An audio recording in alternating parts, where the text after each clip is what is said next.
শুধুমাত্র আশ্বাস দিয়েই আমরা যেন ক্ষান্ত থাকি এমন একটা পরিবেশ, যেটাকে বলা যায় মূলা ঝুলানো, তাদের এই চিন্তা ভাবনায় রয়েছে। তার কাছে এ সকল বিষয়ে জিজ্ঞেস করলে তিনি শুধু আইন শিখায় আমাদেরকে, অর্থাৎ প্রত্যেকটা বিষয়ে শুধু শিক্ষার্থীদেরকে মূলা ধরিয়ে দিচ্ছে।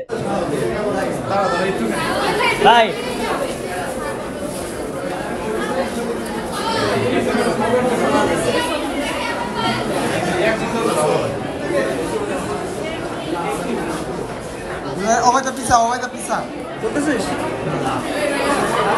চলেন চলেন।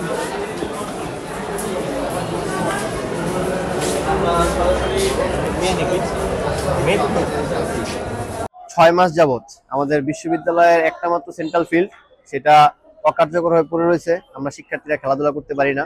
মুক্ত মঞ্চের মতো একটা স্থানে ন্যূনতম খেলার পরিবেশ সেখানে নাই, শিক্ষার্থীরা সেখানে খেলাধুলা করতেছে না পেরে, এবং সেখানে যে পার্শ্ববর্তী হলে মেয়েরা থাকে তাদের পড়াশোনায় ডিস্টার্ব হয়।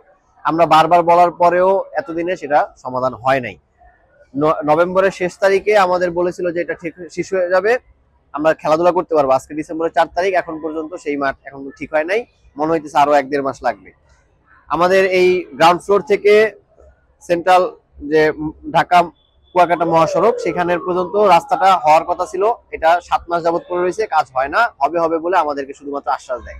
বাকসু বরিশাল বিশ্ববিদ্যালয়ের শিক্ষার্থীদের প্রাণের দাবি, আমাদের কথা ছিল ডিসেম্বরের মধ্যে বাকসু হতে হবে, এখন পর্যন্ত সেটা রাষ্ট্রপতির অধ্যাদেশ পাস করতে পারে নাই। 18 ডিসেম্বর আমাদের ক্যাম্পাস বন্ধ হয়ে যাবে। এই বছরে তো সম্ভব না, সামনে নির্বাচন আসতেছে, জাতীয় নির্বাচন।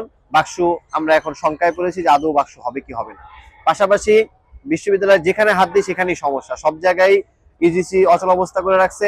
বিশ্ববিদ্যালয় শিক্ষক নিয়োগ দিয়েছে 10 জন, তাদের বেতন বাধা হচ্ছে না, এটা নিয়ে সমস্যা।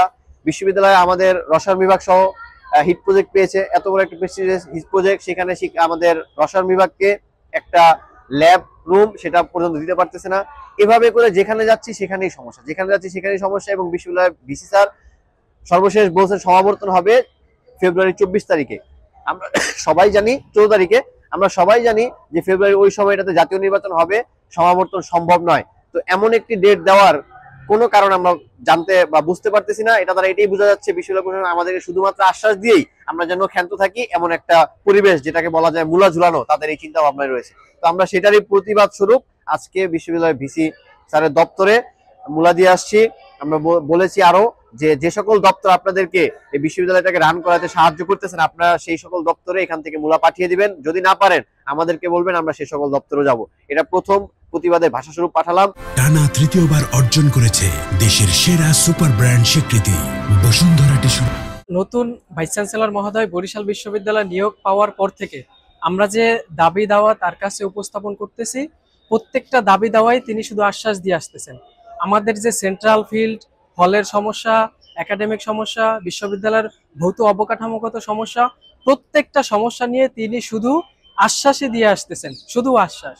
কার্যকর দৃশ্যমান কোনো পদক্ষেপই নিতে পারতেছেন না, এবং তার কাছে এ সকল বিষয়ে জিজ্ঞেস করলে তিনি শুধু আইন শিখায় আমাদেরকে। বিশ্ববিদ্যালয়ের ফিজিবিলিটি টেস্ট তিনি প্রায় 6 মাস আগে বলছিলেন যে এটা 2.5 থেকে 3 মাসের মধ্যে সম্পন্ন করা যায়।